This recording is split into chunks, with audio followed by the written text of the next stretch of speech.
에베소서 1장.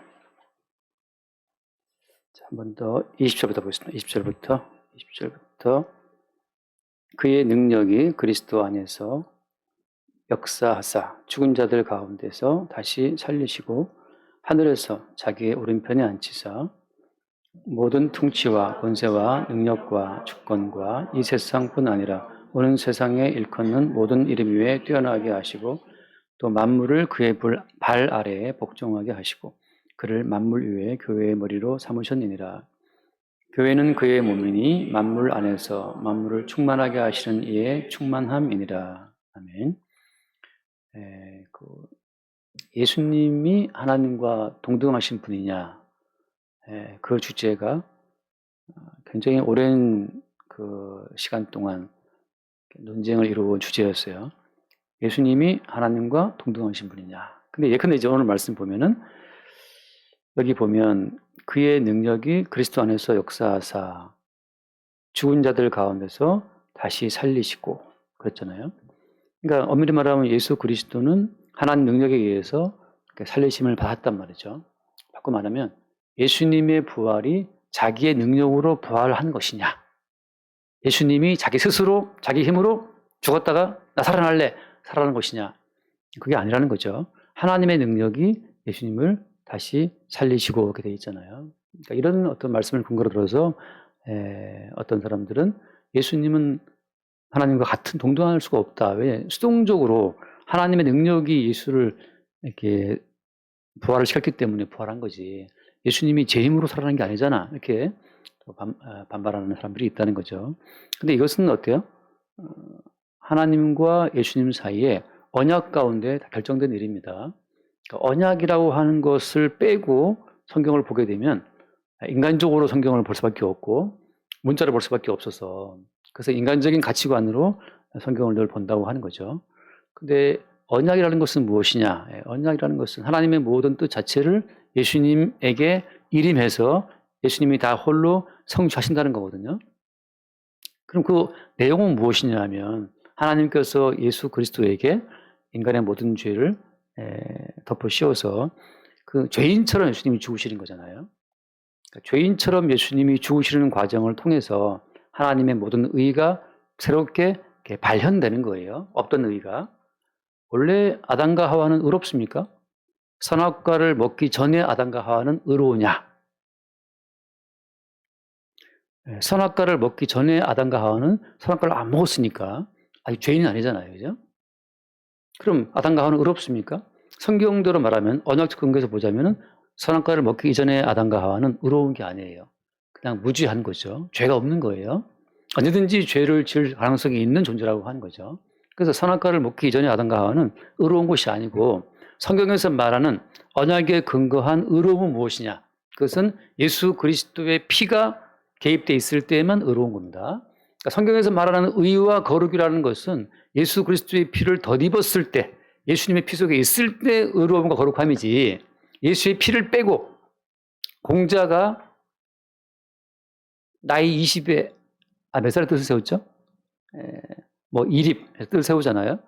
지천명 뭐 어쩌고 하면서 공자가 70대였을 때 종심이라고 그러는 종심. 딸을 종자에 마음 심자인데 공자가 10대였을 때 내 마음의 욕구대로 다 따라가도 그것이 자기가 세운 그 예의 기준에 다 맞다고 했잖아요. 70년 동안 내가 술을 했더니 드디어 70년간 돈 닦았더니만 이제는 내가 내 마음대로 움직여도 그게 다 어렵다는 거지, 공자가 볼 때는.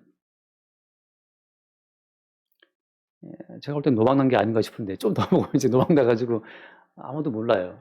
무슨 말이냐면 인간들이 자기 나름대로 이것이 의롭다, 이것이 예다, 이것이 거룩합니다라고 세우는 모든 기준들은 이미 선악과를 먹고 난 이후에 인간들이 세우는 선악적 가치의 어떤 결정체들이라는 거죠. 성경은 그 선악적 가치로 자기의 의로움과 거룩함과 자기의 어떤 예, 경우, 매너, 그런 걸 세운 기준들을 싹 밀어버리고 예수 그리스도의 피로 인해서 거룩해진다, 예수의 피로 인해서 의로우신다라고 하는 새로운 기준을 세워놓으신 거예요. 그러니까 우리가 성경을 대할 때마다 예컨대 교회에서 자꾸 의와 거룩을 이야기할 때 세상적인 윤리와 도덕의 근거를 가지고 의와 거룩을 이야기하면 그건 성경을 회방하는 거란 말이죠. 그래서 선악과를 먹기 이전에 아담과 하와는 의롭지도 않고 거룩하지도 않아요. 아직 그들은 뭐가 필요한 겁니까? 예수 그리스도의 피와 예수 그리스도의 살을 덧입는 새로운 차원의 거룩을 입기 위한 전 단계, 사전 단계라는 거죠. 그래서 마치 가정주부들이 파, 사, 당근 사와 오이도 사와 다 쌓아놨어요. 이거를. 이제 이것을 다듬고 또 데치고 해서 요리를 만들어내는 것처럼 선악과를 먹기 전에 아담과 하와는 아직 주부의 손에 다뤄지지 않은 날 것 그대로의 재료에 불과한 거죠. 그 모든 재료들이 불에 들어가서 삶아지고 구워지고 양념으로 더듬혀질 때 식탁에 올라오는 맛있는 음식이 되는 것처럼 모든 인간들은 그리스도 예수의 살과 피를 덧입고 묻혀지고 버무려질 때 그때 하나님 앞에 아름다운 제물이 된다고 하는 거죠. 그런 점에서 지금 그런 과정으로 가야 하기 때문에 이 모든 만물을 새롭게 할 피, 모든 만물을 새롭게 할 살, 그걸 제공하기 위해서 예수 그리스도는 자기 자신이 죽임을 당하시는 길로 가기로 언약 가운데 하나님과 결정을 보신 겁니다. 그러니까 지금 예수님께서 그의 능력 가운데 죽임을 당하시고 능력 가운데 살리심을 입으시고 하는 이 모든 것은 예수님이 하나님과 능력 면에서 열등해서가 아니고 하나님과의 언약 가운데서 이미 확정된 대로 그 모든 길을 가신다는 거죠. 이것 때문에 하나님과 예수님이 동등하신 분이냐 이 다툼 때문에 역사상 무수히 많은 사람이 죽어요. 그런 얘기 다 할 것도 없지만 그런데 그냥 문자들어 봐서는 예수님이 능력에 의해서 살리심을 받은 거네 보니까 그럼 예수님 무등하신 분이네. 예수님 하나님보다는 열등하신 이렇게 차등을 또 들려는 사람들이 늘 있어 왔다는 얘기죠. 근데 그런 것이 아니고 뭐다? 언약에 근거한 역사라고 하는 거예요. 그래서 지금 예수님은 하나님의 능력에 의해서 죽임을 당하신 겁니다. 사람은 마음대로 죽지도 못해요. 죽는 것도 뭐예요? 죽는 것도 능력이라고 하는 거죠. 어떻게? 언약에 근거된 그대로 말씀 그대로 죽는 것도 능력이에요. 그래서 예수 그리스도의 이 땅에 태어나심과 고난받으심과 십자가의 죽으심과 부활하심 이 모든 것은 이미 구약에 무수히 많은 약속의 말씀 가운데 다 예언된 것들이라고 하는 거죠. 저는 그 사람이 예수를 믿는지 정확히 알 수는 없는데 지금은 은퇴를 했나요? 아무튼 그 조던 피터슨이라는 교수가 있어요. 조던 피터슨이라는 교수가 있는데 캐나다에 되게 유명한 교수님인데 그 사람은 이제 사회학자예요. 그냥 학자적인 어떤 관점으로 성경을 본 거죠. 근데 그 사람이 믿음을 제끼고라도 자기는 이 성경을 볼 때 6만 5천 가지 이상의 구절들이 링크되어 있다는 거죠. 서로 연결되어 있다는 거예요. 자기는 믿음을 빼고도 어떤 책을 봐도 몇천 년 동안의 기간을 두고 수십 명의 저자들이 각자 다른 장소에서 기록한 성경이 이렇게 초하이퍼 리얼이라고 하더라고. 초효율적으로 연결되어 있는지 난 그게 너무 신기하다는 거죠. 6만 5천 가지 이상의 구절들이 서로 연결되어서 서로가 서로를 증거하고 있다는 거예요. 이것만 가지고도 성경은 충분히 이 인류 가운데에서 독보적인 어떤 저술이라고 볼 수밖에 없다. 이제 그 사람의 이제 결론인 거죠. 이상하다. 어떤 저자도 이렇게 2000년 이상의 세월을 두고 다른 장소에서 수십 명의 저자들이 연결되어 있는 이러한 어떤 책을 이룬 것을 본 적이 없다는 거죠. 근데 이 모든 하이퍼링크, 정말 엄청나게 연결된 이 모든 구절들이 다 무엇을 말하느냐.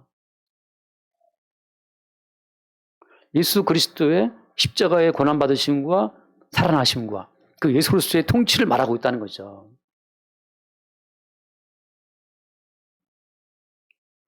다시 말해서 예수님의 고난받으심과 다시 살아나심과 통치하심과 다시 오심과 이 모든 것들은 언약 가운데 되어진 하나의 사건들이기 때문에 이 땅에서 역사를 사는 인류 역사 가운데 지극히 작은 한 정점을 찍고 살아가는 인간들이 우리는 살아가잖아요.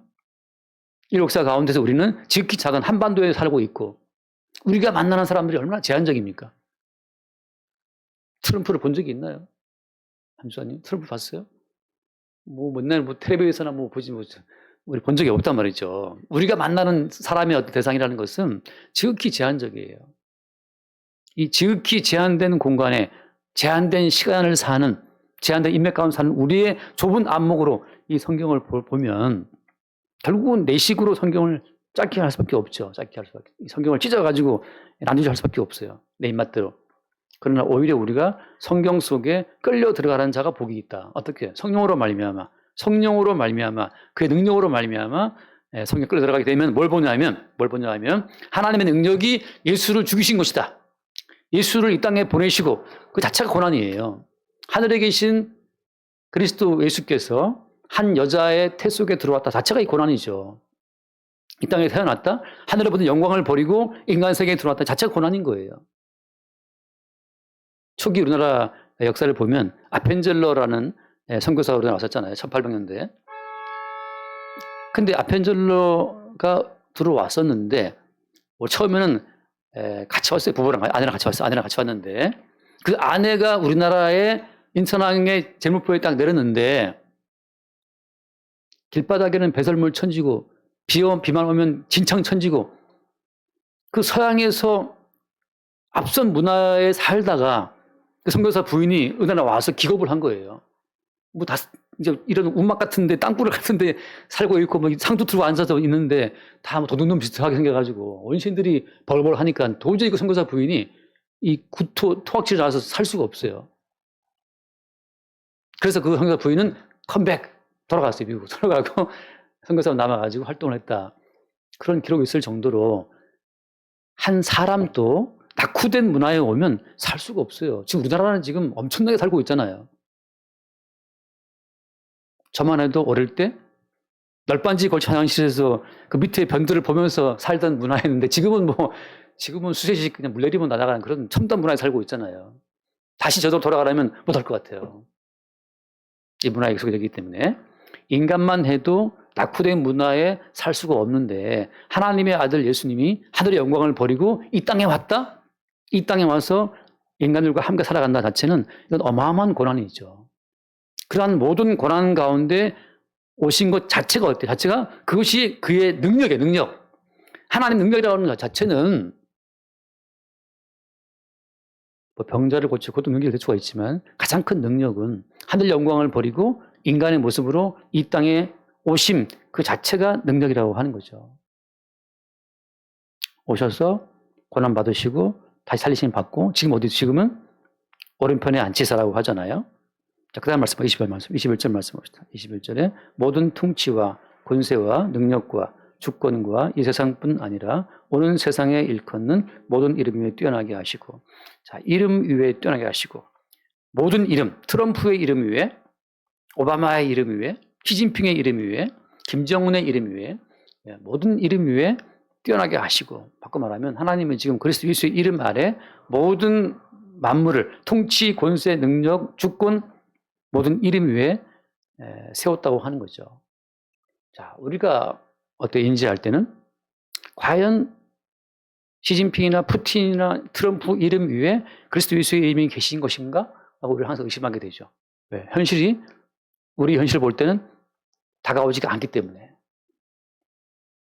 자, 그 뒤에 말씀 맞춰봅시다. 22절.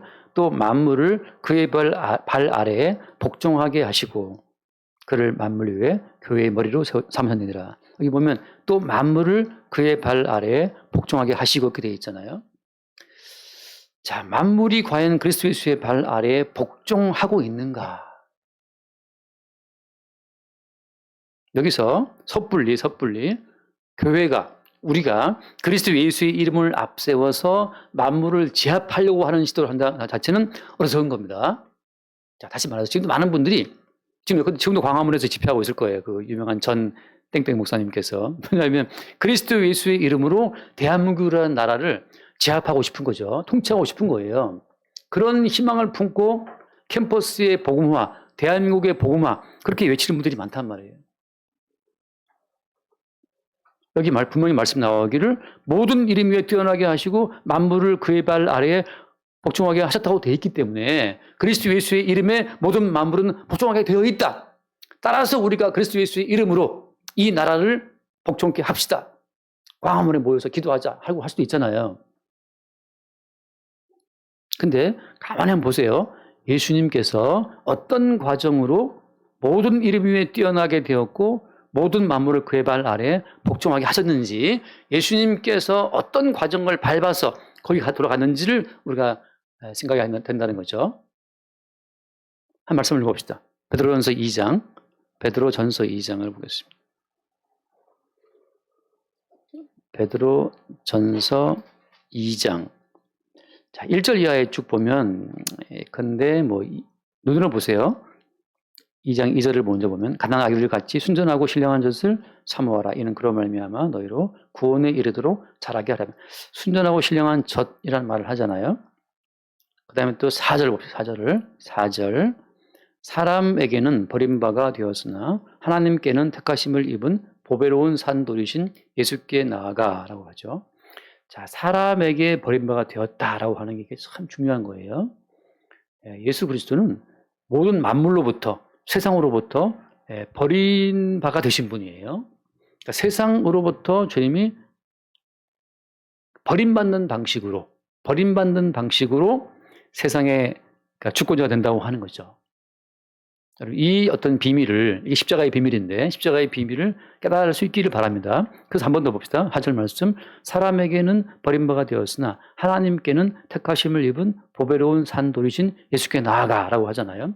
자, 지금 하나님은 애초부터 세상에 그 아들 예수를 보내서 세상으로부터 예수님이 축출되게 하심으로써, 세상으로부터 예수님이 버림받게 하심으로써 이 세상 전체를 죄와 사망과 심판과 멸망 가운데 묶어 놓으신 거예요.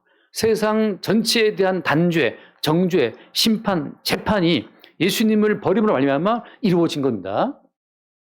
먼저는 세상으로 하여금 예수 그리스도를 버리게 함으로 말미암아서 세상의 본질이 어떠하다는 것을 나타내 보였다는 거죠. 다시 말하면 세상 전체는 하나님 보시기에 그 아들 예수 그리스도를 못 박아 죽인 철천지 원수의 땅, 하나님의 심판과 멸망의 땅이라고 하는 거죠. 이 사실이 왜 중요하냐? 그 다음 말씀, 5절 말씀 보세요. 5절. 너희도 산돌같이 신령한 집으로 세워지고 예수 그리스도로 말미암아 하나님이 기쁘게 받으실 신령한 제사를 드릴 거룩한 제사장이 될지니라. 자, 따라서 어때요? 이 세상으로부터 버림받은 예수님과 똑같은 동일한 코스로 세상으로부터 버림받는 방식으로 하나님이 세우실 한 새로운 나라의 백성이 되는 자들이 성도라고 하는 거예요. 하나님은 애초부터 그리스도 예수를 머리로 하는 한 새로운 나라를 계획해 놓으시고 이 세상 자체를 심판하시는 겁니다. 그렇게 하실 필요는 뭐가 있을까요? 자, 이게 한번 생각해 보세요. 뭐 이렇게 일을 어렵게 하십니까? 처음부터 딱 마무리를 지으면 됐지. 뭐 때문이에요? 하나님이 이렇게 이 세상을 정죄하고 이 세상으로부터 심판받고 버림받는 방식으로 한 새로운 나라를 세우시는 그 어떤 이유, 목적은 언약적 관점에 봤을 때 어떤 그 이유가 들어있는 겁니까? 목적이 들어있는 거예요. 자, 제가 처음 드린 말씀처럼 아담과 하와는 무죄하지만 의롭거나 거룩하지는 않다고 했잖아요. 똑같이 그리스도 예수의 살과 그리스도 예수의 피가 첨가되지 않으면 하나님이 의도하신 원래의 창조물이 아닌 거예요. 하나님은 원래부터 그리스도 예수의 살과 피가 흩뿌려진 첨가된 새로운 창조 세계를 계획하시고 언약 가운데 그 일을 진행하시는 겁니다. 반드시 예수 그리스도는 살을 찢기고 피 흘리는 과정을 거쳐야 되는 거예요. 하나님이 6일 만에 창조를 마치시고 안식했다라고 말씀할 때는 그 자체로도 아름답고 하나님 보시기에 만족스러운 거지만 어떤 차원에서 그 아들 예수의 살과 피가 더딥혀진 새로운 창조를 위한 사전 단계로서의 하나님의 만족이고 기쁨이고 안식이라고 하는 거죠. 그게 완결이 아니라는 거예요. 제가 가끔씩 말씀드리지만 6일 창조가 완결이나 아니냐에 대해서 또 학자들이 엄청나게 많은 토론이 많습니다. 그렇다면 6일 창조는 그리스도 예수로 인한 새로운 피조물, 새로운 창조를 위한 사전 단계로서의 완결일 뿐이지 자철에서 완결이 아니에요. 그게 완결이었다면 아담과 하가 선악과를 먹지도 않았고 아담과 하가 선악과를 먹으로 말미암아서 새로운 구원자의 등장을 기다릴 필요도 없는 거예요. 애초부터 하나님은 그리스도 예수의 살과 피로 더딥혀진 새로운 피조물을 창조하고 그 새로운 나라를 세우실 목적으로 모든 창조를 단계별로 진행해 오신 겁니다. 그게 처음 창조라는 처음 창조.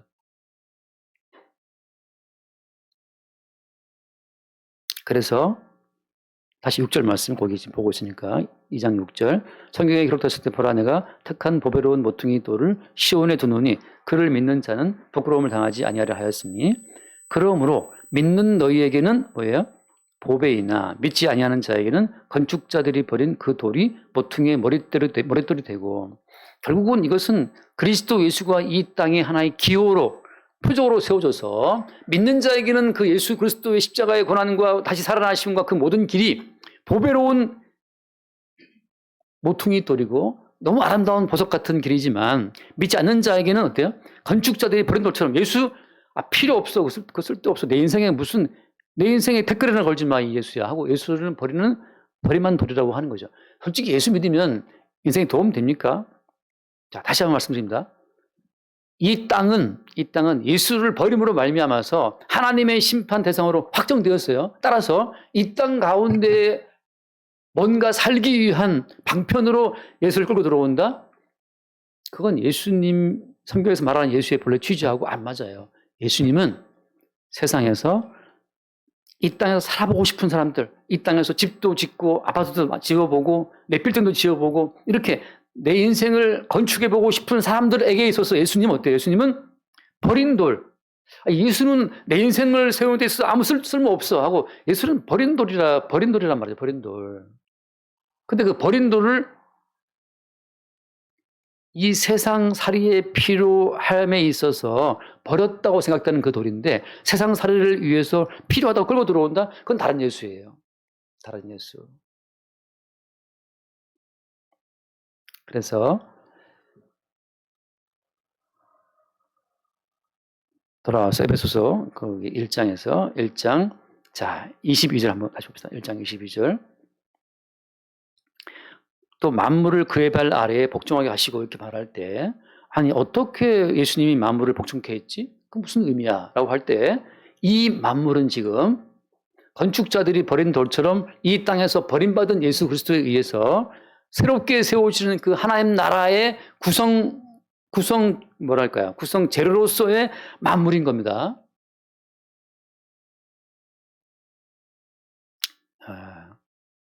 자, 생각해 보세요. 이것도 이제 짧게 오늘 음식을 준비한 분들이 있으니까 파를 한 단을 항상 못 보면 이제 아줌마들이 파 이렇게 사가더라고 시장 바구니에. 이 파를 들고 가면 대파 할머니가 있어야 되는데 대파 꼭 필요한가 보죠. 대파를 가져가면 대파를 다 쓰나요? 대파 가져가면 저 같은 경우에는 뿌리를 잘라. 그다음에 이제 다듬어 벗겨. 끝에도 막 노란 것도 잘라 버려. 그럼 수북이 쌓여요. 여기 버려진 것들이 말이죠. 자, 모든 만물을 주님이 창조했으나 그 모든 만물 가운데에서 새로운 세계를 창조하실 그리스도 예수에 의해서 택함을 받고 찝어냄을 당한 다듬어내고 쓰레기 버리고 다듬어진 그 본래의 본체만 주께서 필요한 거잖아요. 그런 것처럼 주님은 모든 만물을 다듬어내시고 분류하시는 작업을 통해서 만물을 그 발 아래에 복종하시고라는 말씀을 이루시는 거예요.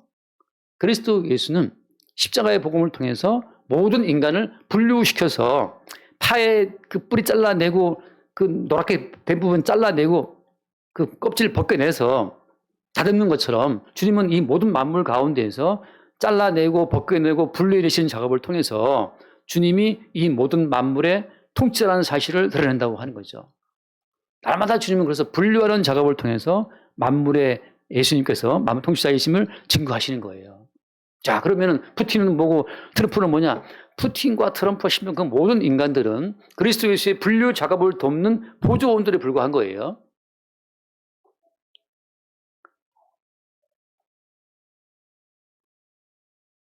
그래서 이번에 뭐 트럼프를 찍어 압도적이었잖아요, 표가. 그래서 우리나라 언론을 참 한 번도 우리나라 언론에 불신이 생겼는데 막상 막하다 뭐 헬스가 이긴다 뭐 그런 헛소리를 퍼뜨렸는데 뚜껑 열고 보니까는 220 몇 대 310 얼마였잖아. 320 얼마였나? 엄청난 표 차이야. 따라갈 수 없는 표 차이가 났는데 무슨 막상 막하고 무슨 비등비등 거짓말을 도대체 언론인들은 그 비싼 월급 받고 뭘 했는지 저는 그 순간에 좀 회의가 들어온 정도였어요. 근데 이제 뒤늦게 제가 좀 보니까 일단은 민주당 쪽 사람들이 흔히 말하는 성경적인 창조의 원리, 하나님이 남성과 여성을 창조하시고 하는 메일, 피메일, 그 창조의 원리에 어긋나게 지금 민주당 쪽 사람들은 LGBTQ, LGBT, L이 뭐죠? L이 뭐지? 레즈비언 또 G, 게이 뭐 B, 바이섹슈얼, T, 트랜스젠더, Q, 퀴어. 요즘은 또 SSA라고 나오더라고요. SSA. Same Sex Attraction. 그래가지고 같은 성에 끌린다. 이런 또 말을 만들어내더라고요. 그러니까 이게 무슨 그런 여러 가지에 대해서 지금 미국의 보수적인 많은 기독교인들이 불만이 많았던 거예요. 왜 하나님이 창조하신 창조의 원리는 남녀인데 니들이 뭔데 8개나 서로 만들어가지고 LGBTQ 막 옹호하고 민주당 쪽 후보자 또 보좌관들이 또 그 대법관 청문회에서 서로 막 관계를 하는 걸 다 찍히고 그런 난잡한 것들 때문에 혼란을 느꼈던 사람들이 트럼프는 워낙에 몇 번 이혼을 했지만 트럼프는 확실하게 이제 노 알코올, 노 드럭 해가지고 강조하고 이번에도 보니까 그 말 이제 미국에 메일, 피메일만 있게 하겠다라고 또 공적으로 말을 했더라고요. 자, 예컨대 그러면 오바마라든지 바이든은 아니냐? 아니에요. 그 모든 과정을 통해서 주님께서는 계속 분류해 나가시는 거예요. 이러한 문화적인 흐름 가운데서 예를 들면 끝까지 어떤 하나님의 말씀의 가치를 부담는 자가 있느냐 말이죠. 성경은 out of date, 성경은 구시대적인 거고 지금 새로운 시대는 성적 자기 결정권은 갖자. 지금 유럽은 다 넘어갔잖아요. 벌써 어제도 독일 같은 경우에도 지금 동성애가 자기 결정에 의한 성적 자기 결정권을 인정하는 판결을 독일도 인정했더라고요, 이제. 성경은 무슨 개소리야. 이거 메일, 피메일, 이것은 out of date, 이거 구시대적인 거고, 지금은 내가 결정한다. 내 인생은 내가 주인이지. 라고 하는 것으로 지금 유럽은 20개 나라가 넘게 그렇게 다 지금 인정하고 있어요, 법적으로. 근데 이게 유럽의 그런 흐름 가운데 이제 미국이 트럼프가 됨으로 말미암아 트럼프가 한 번 더 뚝을 이렇게 한 번 더 세우는 거지, 이렇게 방벽을 세우듯이. 그런 흐름 가운데서 많은 사람들이 혼냈다는 말도 있고, 다양한 부족들이 있죠. 근데 우리가 다 파악할 없을 정도로 예수 그리스도는 이 땅을 분류해내시는 그런 작업 가운데에서 이 땅에 아진까지, 심지어 사탄까지 주님이 사용하신다는 거죠. 최후의 만찬 자리에서 받아 먹어라, 받아 마시라 하고 주님의 살과 피를 나눠 줄 때, 그때 유다에게 뭐가 들어갔습니까? 유다에게 사탄 들어갔단 말이죠. 생각해 보세요. 최후의 만찬을 나누면서 예수님의 살과 피를 기념하는 그 현장에, 예수님의 살과 피를 나눠주는 그 은혜로운 현장에 누가 들어왔다고요? 사탄이 들어와서 유다에 들어갔어요. 하나님 보좌 앞에 누가 있습니까? 하나님 보좌 앞에 사탄이 거기 뻑하니 회의에 참여해 있단 말이죠. 사탄 또 여호와의 회의에 참여해서 하늘에 앉아 있단 말이죠. 그게 무슨 말입니까? 사탄도 주님의 통치 아래 지금 쓰이고 있다는 사실을 증거해주고 있는 거잖아요. 우리 가정에는 사탄이 없겠지. 우리 교회는 사탄 많이 물러가라. 사탄 막이 물러가라 해봤자 소용없어요. 사탄 막이 올 테면 와라 이렇게 해야지. 왜? 모든 만물을 복종케 하시는 주님의 권세가 사탄을 동원해서 푸틴을 동원하고 김정은을 동원해서 지금 분류 작업을 하고 있는 중이란 말이죠. 어떤 분류 작업을? 세상에서 버림받는 방식으로 주와 함께 연합될 자들과 세상을 사랑해서 세상을 위해 예수 그리스도의 말씀을 끌어갈 자들과 분류하는 과정이에요. 세상을 위해 예수를 땡겨왔던 유다가 3년 내내 따라왔는데 마지막 판에 보니까요. 이 예수는 내 인생을 건축하는데 쓸모가 없어. 내 인생에 태클을 걸지 마 이거사 하고 예수를 30개 팔아먹은 거죠. 예수님 믿으면 뭐 좀 잘 될까 싶어서 한 해, 두 해, 세 해 교회 나오다가 보면 도대체 이 예수라는 이 양반은 내 인생에 뭐 별 도움이 안 되네? 이러는 순간 이제 우리는 베드로처럼 나는 예수를 모른다라고 세 번 부인하고 떠나갈 수밖에 없어요.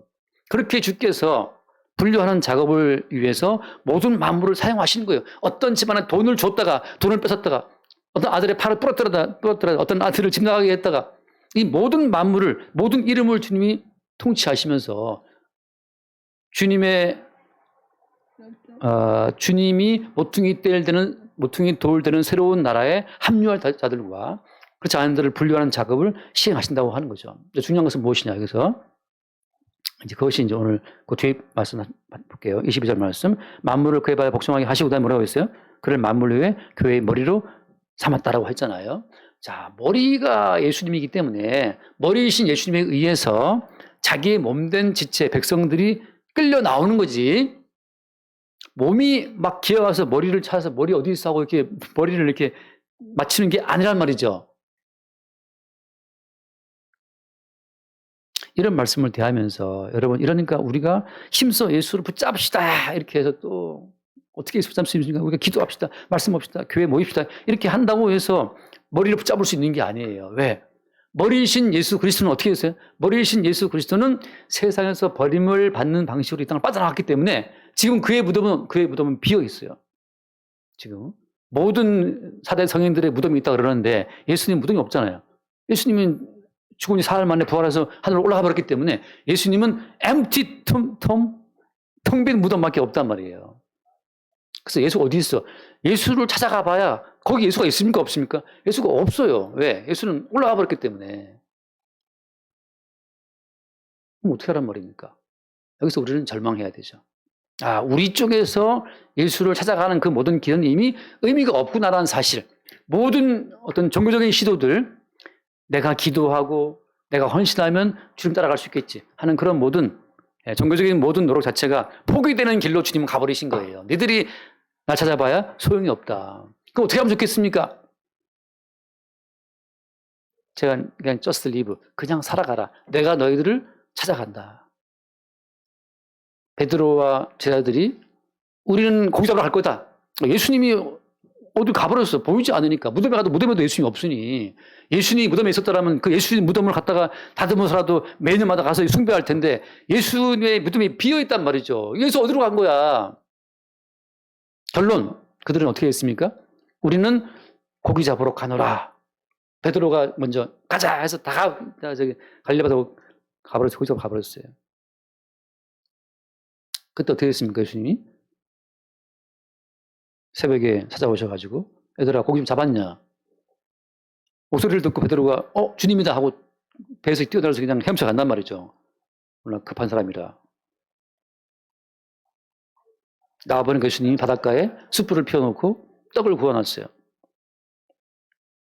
생선 좀 가져와라 해서 같이 그 찾아오신 예수님이 떡을 굽고 생선을 구워 같이 먹고 마시면서 베드로한테 너 나 사랑하냐? 라고 물어보시잖아요. 네가 이 모든 것보다도 날 사랑하냐라고 물어보신단 말이죠. 그때 베드로가 내가 주를 사랑하는 주님이 아십니다. 라고 만남이 이루어지는 것처럼 주께서 우리에게 바람처럼 찾아오시는 그 순간에만 우리가 주를 만나게 되는 거예요. 그래서 어때요? 영원히 교회는 하나의 미스터리, 하나의 신비가 되는 거죠.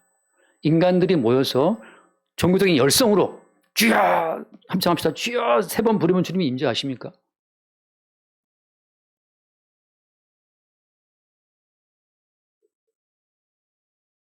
(40일) 특별 너 지금 배고픈 것 같은데?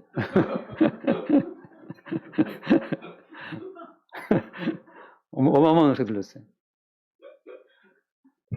빨리 밥을 먹어야 되는데 지금.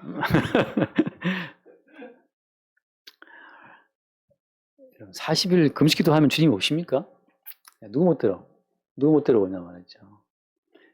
성경은 인간의 모든 종교적인 노력을 다 헛되게 만드는 게 성경이란 말이죠. 바알 선지자들이 850명이 모여서 막 그냥 기도하잖아요. 거기 불이 임합니까? 임하지 않는단 말이에요. 인간의 모든 노력을 스탑시키는, 인간으로 하여금 텅 빈 존재가 되게 하는 것이 그게 주님이 인도해 가시는 과정이에요. 그러면 어떻게 한 말입니까? 제가 늘 하는 말씀처럼 그냥 살면 되는데, 제가 엊그저께 보니까 영화 평론가 그 사람이 이런 말 하더라고요. 난 성공한 평론가인가 보죠. 이동진인가 김동진인가 있죠. 그 사람이 했던 그런 말. 누가 뭘 어떻게 인생을 좀 좋겠냐. 그 사람 했던 말이 오늘 하루는 성실하게 살되 전체 인생은 되는 대로. 나름 제가 볼 때 그 사람이 뭘 알았어요. 내게 주어진 하루는 최선을 다해 살지만 전체 인생은 되는 대로. 전체 인생을 난 내일도 모르는데 어떻게 아냐.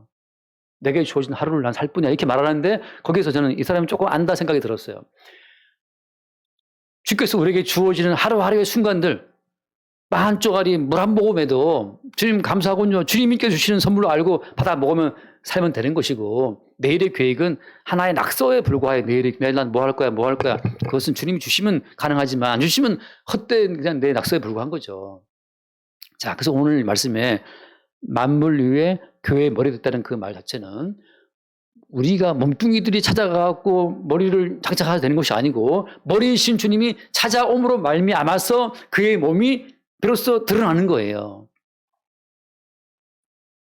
제가 지난주 공부할 때 그런 예를 들었는데 창세기 1장에 그런 말씀이 있거든요. 하나님께서 사람을 창조하시되 남성과 여자가 만들었다 하잖아요. 남자와 여자. 그 남자와 여자라고 하는 그 히브리어 원래 어근 자체를 보면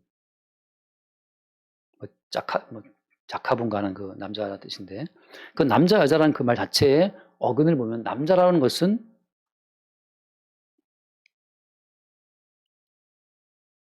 뭐랄까 하나의 기록하다, 기억하다. 뭔가를 기억하고 기록하고 남기는 어떤 의미가 있어요. 여자가 참 재밌는데 여성이란 말 여자라는 것은 텅 빈 구멍, 텅 빈 홀, 뭔가 비어 있어요. 이게 여자의 어근이란 말이죠. 하나님 남자를 만들 때는 남자는 뭔가를 기억하고 계속해서 그 기억된 그 자체를 물려주도록 하는 기능이 남자의 기능이라면 여자의 기능은 받아들이는 기능이에요. 비어있는 뭔가 채워야 될 기능이야. 저희 집 공사할 때 보면 인부들이 밖에다가 드릴로 이렇게 구멍을 뚫어요. 구멍을 뚫으면 구멍이 텅 비어 있어. 구멍 왜 뚫어놓지? 거기다가 이제 뭘 두드려 받고 또 드르륵 해서 뭐 볼트를 받고 거기다가 이제 척 하나 걸면 멋지게 하나 걸려서 나와. 여기 지금 등달도 마찬가지. 등달도 여기 와가지고 그냥 드릴로 구멍을 다 뚫어요. 구멍을 4개인가를 뚫더라고. 뚫어가지고 뚫어진 그 구멍에다가 볼트를 박아 넣어서 등이 걸리는 것처럼 여자는 무엇이냐? 여자라는 것은 비어있는 구멍이에요. 거기 뭔가가 들어와야 돼. 하나님께서 지금 뭔가 거기 채워 넣으려고 뚫어 넣으신 구멍이란 말이죠. 볼트가 거기 들어와서 볼트가 박히고 거기에 어떤 알아는 물건이 걸리는 것처럼 여자라고 하는 것은 비어있다. 근데 성경에서 말하는 여자는 뭘 말해요? 성경에서 말하는 여자는 교회를 말하는 건데 교회와 예수님의 관계를 보통 말할 때 머리와 몸 혹은 남자와 여자로 보통 쓴단 말이죠. 에베소서 뒤에 보면 나오겠지만 남편과 아내를 쭉 말할 때 바울이 무슨 말 합니까? 남편과 아내에 대한 그 모든 말은 남편과 아내에 대한 말이 아니라 얘들아 좀 알아들어라. 그리스도와 교회에 대해서 말하고 있는 거잖아. 남편과 아내가 이 땅에 무수히 많지만 무수히 많은 남편과 아내는 다 몽땅 그리스도와 교회를 보여주는 하나의 모형으로 하나의 기호로 존재한다는 거죠. 모든 성도는 그래서 항상 뻥 뚫려야 돼요. 뻥 뚫림 속에 뭐가 들어와야 되는 거예요? 그리스도 예수가 들어와서 그리스도 예수가 들어와 기억되는 그 순간 남편이 온 것이고 머리가 장착된 것이고 베드로는 텅 빈 마음으로 고기 잡으러 갔지만 고기를 잡아도 텅 빈 마음이 채워지지가 않아요. 예수가 없기 때문에. 예수님이 찾아오셔서 고기가 있느냐 나 사랑하느냐라고 물어볼 때 그때 베드로는 채워지죠. 모든 성도는 예수로서 없이 텅 빈 존재라는 거예요. 그래서 예수께서 오셔서 그들 속에 삶의 의미를 주고 목적을 줄 때 벌써 성도는 채워집니다. 이거 아는 자들은 성도가 아니고 이미 아까 다듬은 파 그 껍질들처럼 말이죠. 버려진 만물 가운데 버려진 것들이라는 거예요. 한번 말씀 읽어봅시다. 사무엘하 15장. 사무엘하 15장. 30절 말씀.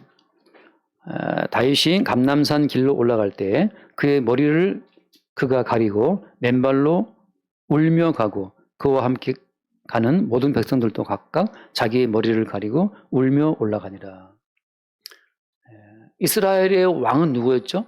다윗이었는데 이스라엘의 왕이 다윗이라고 하는 것은 하나의 껍질에 불과한 것이고 모형에 불과해서 하나님이 다윗을 쫓아버려요. 다윗을 아들의 반란으로 말미암아 쫓겨가게 함으로 말미암아서 이스라엘의 왕좌를 이스라엘 왕좌를 텅 비게 하시는 거예요. 이스라엘의 왕좌에 다윗 넌 내려와. 너 같은 죄인이 왕자에 있을 수는 없다. 다윗을 끌어내림으로써 다윗의 이스라엘 왕좌를 텅 비게 하죠. 이스라엘의 내부는 사실 비어 있어요. 그래서 뻥 뚫린 구멍이란 말이죠. 옛날에 폼페이우스라는 로마 유명한 장군이 그 지중해 해적을 싹 쓸어버린 다음에 유대 이스라엘 나라에 들어가가지고서 유대 나라에서는 무슨 여호와 성이다 그러니까 그 성전에 들어갔다 그러죠. 성전에 들어갔다. 폼페이우스가 사령관이니까 말릴 수가 없어. 근데 그 폼페이우스가 성전 들어가고 뭐가 있나 바꿔 말하면 이제 어떤 신이 있는가. 모든 신은 형상이 다 있으니까. 모든 신은 다 형상이 있기 때문에 얘들은 무슨 신을 믿자고 들어갔는데 심지어 성소 들어갔는데도 뭐 형상이 없어. 지성소 들어갔는데 지성소에도 아무 형상이 없어. 휙 둘러보고 나왔다라는 기록이 있어요. 휙 둘러보고 여기는 왜 신이 없지? 모든 신전에 가면 신이 있는데 절에만 가도 대대비하시 부처님이 이 흠탕에 앉아 있는데 살찐 모습으로. 근데 얘네들은 왜 무슨 형체가 없는 신을 믿고 있나 하고 이게 쓱 보고 갔다는 기록, 물론 유대인들은 난리 났지만 지성소에 들어갔기 때문에 지성소가 텅 비어 있어요. 거기 신이 없네. 그게 이스라엘이에요. 이스라엘은 왕좌가 있으나 빈 왕좌. 다윗이 왕자라고 앉아 있었으나 다윗 너 내려가 함으로 말미암아서 왕자가 비어 있어요. 그게 이스라엘인 것처럼 모든 성도는 사실 텅 비어 있습니다. 왜? 거기 뭐 와야 되기 때문에 머리이신 그리스도가 장착되어야 되고 신랑이신 예수님이 들어와야 하기 때문에. 한 번 더 읽어볼게요. 여기 사무엘하 16장 10절 말씀. 왕이 이르되 스루아의 아들들아 내가 너희와 무슨 상관이 있느냐. 그가 저주하는 것은 여호와께서 그에게 다윗 저주하라 하심이니 네가 어찌 그리하였냐 할 자가 누구겠느냐 하고 그 다음 말씀 11절. 내 몸에서 난 아들도 내 생명을 해하려 하거든 하물며 이 베냐민 사람이랴. 여호와께서 그에게 명령하신 것이니 그가 저주하게 버려두라. 여러분 성도는 매일마다 내 몸에서 난 내 아들도 나를 죽이려고 한다. 이런 그 상처를 통해서 매일매일 자기가 비워지는 거예요. 믿을 놈이 한 명도 없다는 사실을. 남편이 여러분을 채워줍니까? 여러분 이거 잘 들어보세요. 남편과 아내가 여러분을 채워주지만 주님께서는 어때요? 주님께서는 어떤 순간에 남편도 나를 채워주지 못하고 아내 나를 채우지 못하는 우리를 텅 비게 만드는 순간들이 있다는 거예요. 그 순간들이 머리신 주님이 우리를 찾아오실 때라고 하는 겁니다. 부모가 엄마 아빠가 우리를 채워줍니까? 엄마 아빠가 늘 우리를 채워준다 하더라도 어떤 사건 어떤 상황에 우리는 엄마 아빠도 나를 채워주지 못하네 텅 빈 순간을 느낄 때가 있다는 거죠. 그때는 어떤 때예요? 주님이 남성과 여성을 만드시고 할 때처럼 여성을 텅 빈 구멍으로 만들어 놓으신 거예요. 뭐 때문에? 너의 텅 빈 공간을 채울 분은 주님밖에 없다는 사실을 알게 하시는 과정이죠. 돈이 우리를 채워줍니까? 돈이 우리를 채워주다가도 돈도 우리를 못 채울 때가 있어요. 그건 뭘 보여주는 겁니까? 머리신 주님이 우리 가운데 들어올 때 주님이 준비시키는 과정이라고 하는 거죠. 명예와 권세와 능력이 우리를 신나게 하지만 어떤 경우에 그 권세와 능력과 재물과 주변에 가까운 모든 사람들도 우리를 채우지 못하는 우리를 텅 비게 만드는 순간들이 있다는 거예요. 그 순간들은 뭐예요? 그 순간들은 머리이시고 남편이신 주님이 우리 가운데 들어올 때라고 하는 겁니다. 인부가 드릴로 구멍 뚫어놓듯이 주께서 우리를 뚫어놓으신 거예요. 뭐 때문에? 기억하라 너의 머리이신 그리스도 예수를. 기억하라 너의 남편이신 신랑 예수를. 그 기억, 그 남자이신 예수께서 우리 가운데 채워지를 따라고 하는 거예요. 하나만 읽고 마칩시다. 빌립보 3장 말씀에 빌립보 3장 7절 빌립보 3장 7절. 그러나 무슨 내게 유익하던 것을 내가 그리스도를 위하여 다 해로 여길 뿐더러 또한 모든 것을 해로 여김은 내 주 그리스도 예수를 아는 지식이 가장 고상하기 때문이라. 내가 그를 위하여 모든 것을 잃어버리고 배설물로 여김은 그리스도를 얻고. 자, 그리스도를 얻기 위해서 어때요? 모든 것을 잃어버리고 배설물로 여기듯이 배설물처럼 내보내는 과정 자체가 이게 성도 안에 벌어지는 과정이라고 하는 거예요. 우리는 유익하다, 먹자 막 때려 먹지만 인간의 몸이 하루에 8시간 이상인가 이게 비워야 된다면서요. 12시간인가? 예. 만약에 8시에 저녁을 먹었다면 아침 8시까지 12시간은 이게 비워 있어야 건강하다는 거 아니에요. 예, 사람의 모든 이 기능 자체는 들어온 것을 소화시키는 과정인데 결국은 이게 비워내는 과정인데 비워지지 않으면 또 채울 수가 없잖아요. 근데 주님께서 항상 내 유익 중심으로 내게 유익하던 것, 내게 유익한 남편, 내게 유익한 아내, 내게 유익한 돈, 내게 유익한 능력, 내게 유익한 권세, 내게 유익한 명예, 내게 유익한 즐거움 막 채웠는데 주님께서는 그 모든 것을 들을 뚫듯이 텅 비게 하는 과정으로 우리를 다 배설물처럼 내보내고 나서 마지막에 뭘 얻게 하기 위한 그리스도를 얻고 그 안에서 발견되려 합니다 말씀처럼 예수 그리스도를 채우기 위한 과정으로 주께서 우리를 비우시는 거예요. 남편과 아내 재밌게 지냈어요. 재밌게 지냈는데 머리신 주님께서 불현듯 우리 가운데 찾아오실 때에는 남편으로 채웠던 그 채워짐을 비워내시고 아내로 채웠던 아내의 채워짐이 비워지고 자식이 기쁩니까? 그거 다 비워지고 아빠가 기뻐요? 아빠도 비워내고 고독한 순간 야 정말 세상에 진짜 아무도 믿을 놈이 없네. 아빠가 목욕탕 가갖고 시원하다. 아들이 아빠 시원해? 들어갔더니 너무 뜨거워서 이게 뭐가 시원해? 하면서 했던 유명한 말 있잖아요. 아들이 했던 유명한 말. 세상에 믿을 하나 없다. 했던 그런 거 있는데 들었습니까? 예. 이 해가 그래서 말이 안 들어와요. 날마다 우리를 비워내시고 우리 위에 새로운 신랑으로 새로운 머리로 오시는 그 예수님 안에서 어때요? 안에서 우리는 충만해지는 거예요. 끝에 돌아와서 에베소 1장 끝에 말씀 교회는 그의 몸이니 만물 안에서 만물을 충만하게 하시는 이의 만물 안에서 만물을 충만하게 하시는 이는 그리스도 예수의 살과 피로만 그의 것으로만 충만하게 채우신 분인데 그리스도 예수의 살과 피 안에서 모든 만물은 원래 창조된 본래의 빛깔을 저는 원래 그 아름다움을 나타내게 되는 겁니다. 모든 창조가 그리스도 예수 안에 있을 때 그때 창조된 finally 마지막으로 그 목적이 다 이루어지는 거예요. 창조된 마지막 목적은 그리스도 예수가 그 속에 담겨 있을 때입니다. 우리가 이 땅을 떠나갈 때 우리가 이 땅을 만약에 떠나간다고 치면 남편이 함께 죽을 수 있나요? 아내 함께 죽을 수 있나요? 자식이 함께 따라 죽습니까? 죽음이라는 것은 가장 고독한 순간인데 그 모든 걸 비워내고 죽음에는 따라올 수 없어. 혼자 가야 돼. 혼자 가야 되는 그 고독한 그 텅 빈 공간 속에 머리이신 그리스도, 신랑이신 그리스도가 담겨있는 그 자체가 가장 아름다운 인생이라서 성도의 죽는 것은 하나님 보시기에 아름다운 거예요. 그래서 날마다 그런 죽음이 우리 가운데 있게 되길 바라고 이 땅의 모든 만물이 제거되어 나가고 그리스도로만 채워지는 그 충만함을 누릴 수 있기를 바랍니다. 기도하겠습니다. 존귀하신 주님 감사합니다. 만물 안에서 만물을 충만케 하시는 이의 그 충만함이 오직 그리스도 예수의 살과 피로 우리 가운데 늘 공급되게 인도하여 주옵소서. 우리 주 예수 이름으로 기도드립니다. 아멘.